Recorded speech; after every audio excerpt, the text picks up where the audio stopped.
rise of Islam in the Middle East, Ukraine, where I am now, served as a major trading route between the Middle East and the rest of Europe. And one way to measure how important this trading route is to look at how many Arabic dirhams, i.e. coins, have been found in Northern Europe.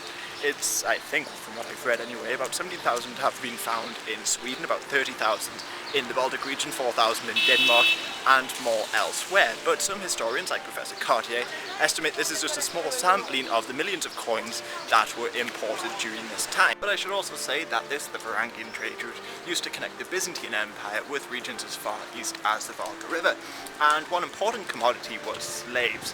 Now, a Persian geographer named Ibn Rushd said that people living along the Rus used to conduct raiding parties along the Volga and sell these slaves to Kazan. From there they'd be transported to Crimea and eventually found their way in the Middle East, and it's said, from what I've read anyway, that the blonde-haired people were highly prized. Of course, other things like honey and fur were also traded along this route, but slaves have formed the basis of this region's economy, well, a large part of this region's economy, for a long time. For instance, going back to ancient times, the Scythians used to trade slaves with the West, and it sort of persisted until the 18th century, and Crimea was a major slaving hub, if you will, for a long time. Before Russia annexed the Crimean Khanate used to conduct sort of slaving raids into more northern lands well until the late 18th century, and in the 17th century a Polish man named Michael Litvis was horrified by this and went into great detail about the slave trade. For instance, he said that a lot of the slaves were castrated, thrown into the sea, and generally abused, and he also said that the Ruthenians were the most highly prized by the Turk. Anyway, there are some interesting reports from this trade, particularly the Arab reports. For instance, an Arab explorer named Ibn Fadlan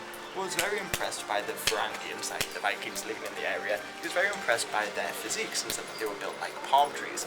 But he also said that they were the filthiest of all Allah's creatures. This is particularly interesting because the Vikings who settled in the West were known for being quite clean. They often combed their hair, dyed their hair, and did stuff like that. So it shows that the Vikings, wherever they settled, were very good at adapting to the locals' traditions and customs, and in this case, they rarely bathed, apparently. And like all trading routes, this trading route was also susceptible to brigands and pirates. In this case, you had the Ushkuniks, I'm probably saying that wrong, but these emerged in the 14th century and sort of raided the trade along the Volga River, and they were largely funded by the Republic of Novgorod in order to attack their enemies.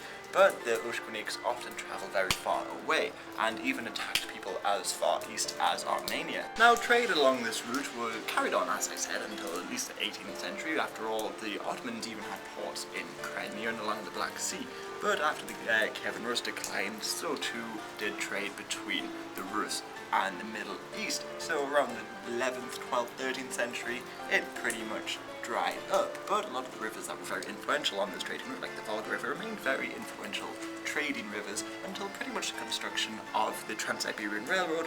But after the Russians annexed places like Astrakhan, it only served domestic trade.